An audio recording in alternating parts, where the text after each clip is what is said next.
दिल ने तुमको चुन लिया है,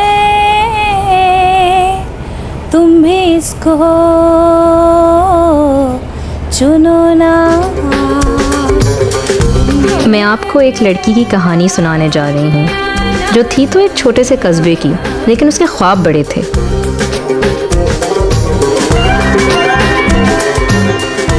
लेकिन दुनिया भर की नौजवान लड़कियों की तरह उसने भी सोशल मीडिया पर खुद को कुछ बनकर दिखाने की कोशिश की।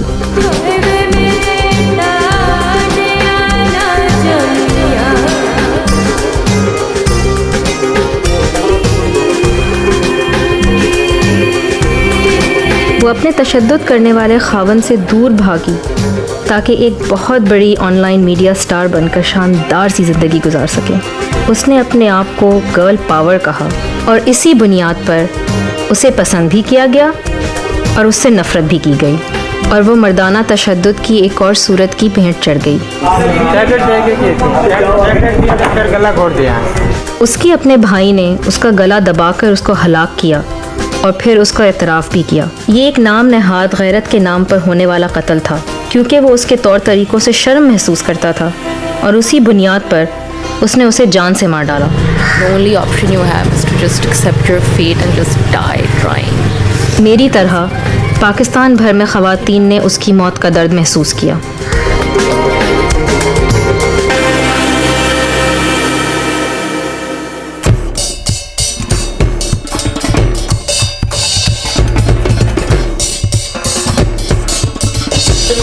नबी रहमत से मैं ये जानना चाहती हूँ कि मज़हब ने इस कत्ल में क्या किरदार अदा किया है। क्या इमाम के साथ बनाई जाने वाली सेक्सी सेल्फियाँ इसकी मौत की असल वजह थीं?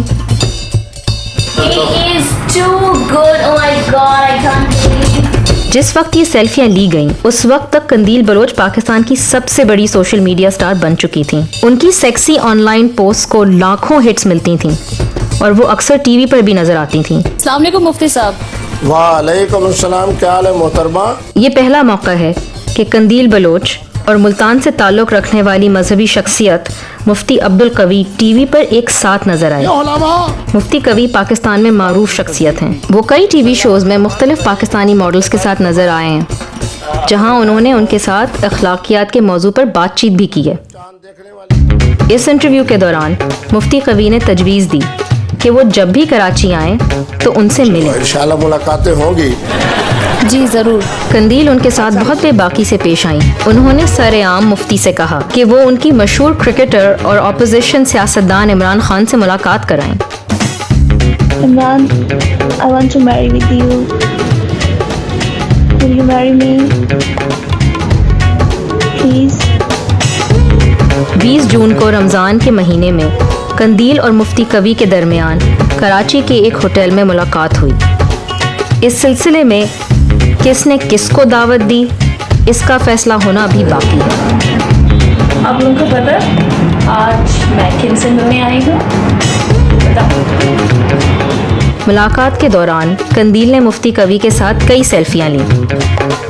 उन्होंने इन सेल्फियों को फेसबुक पर डाला और ये जंगल की आग की तरह फैल गईं, क्योंकि आप एक इमाम साहब को इस रूप में कम ही देखते हैं। मॉडल और मुल्ला में मीडिया की दिलचस्पी बढ़ने लगी। अचानक हर तरफ वही नजर आने लगे, तमाम टीवी चैनलों पर। इसके नतीजे में मुफ्ती कवी की तस्हीक हुई। उन्हें मजहबी काउंसिल से मुअत्तल कर दिया गया। कंदील के भाई ने उसे कत्ल किया, लेकिन मुफ्ती कवी और उसकी सेल्फियों ने वाज़े तौर पर इसमें किरदार अदा किया।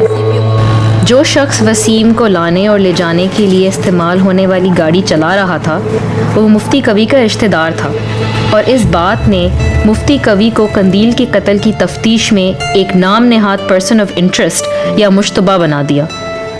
मुझे कवी से मिलने जाना है।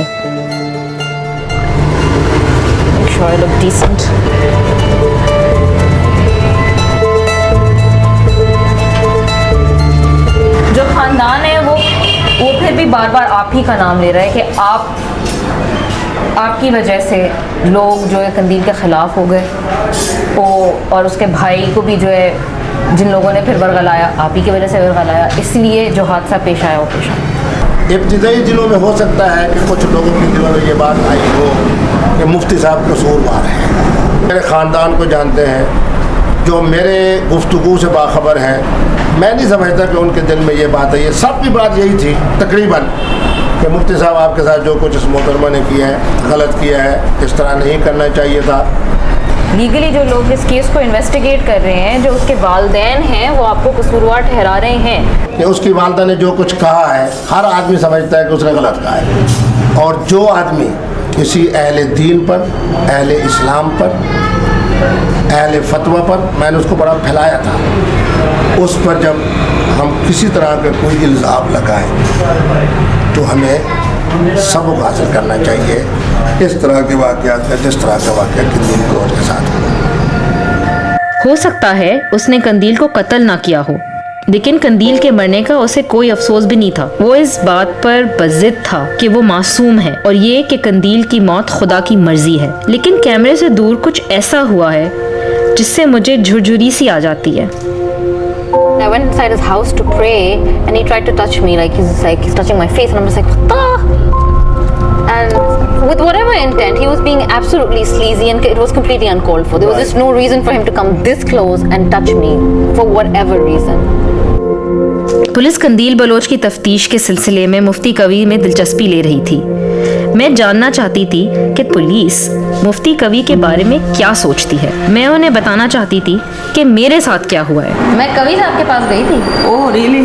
जी फिर ठीक है, नमाज का वक्त था, मैंने कहा मैंने नमाज पढ़नी है। कोई बात जब बात की तो उन्होंने कहा आपका जो नाम है उसका ये फलाना ढमकाना मतलब जो भी, तो मैंने कहा पूछे, मैंने कहा कभी साहब आप कुछ कह रहे थे शुरू में मेरे नाम का ये मतलब ये जो तुम्हारा note it. Atiya Jafri telephone record की छानबीन कर रही हैं ताकि उस बात का पता लगाया जा सके कि आया मुफ्ती कवी कंदील के भाई से वाकिफ थे कि जिसने उसे कत्ल किया। शायद मे भी कहीं से कोई कनेक्शन मिल जाए ऐसा, क्योंकि मैंने आपको पहले कहा अगर गैरत के नाम पे अगर भाइयों ने मारना तो पहले मार देते। 20 जून के इंसिडेंट के बाद ही क्यों? सिर्फ कंदील के भाई को ही मालूम है कि उसने उसे क्यों मारा है। उसने इस बात का एतराफ़ लाइव टीवी पर अपने बयान में किया। वो जो मौलवी का मसला बना हुआ है हमारे साथ घर में जाए, पहले तो ये मसला नहीं बना था ना, लेकिन शायद वो समझता था कि वो बच जाएगा, क्योंकि पाकिस्तानी कानून के मुताबिक अगर कोई गैरत के नाम पर कत्ल का मुजरिम पाया जाए और पूरा ख़ानदान उसको माफ़ कर दे तो वो सज़ा से बच सकता है। हम आगे देखेंगे कि आया कंदील के वालिदैन अपनी बेटे को माफ़ कर देंगे। आपको लगता है कंदील ने खानदान की गैरत खाक में मिला?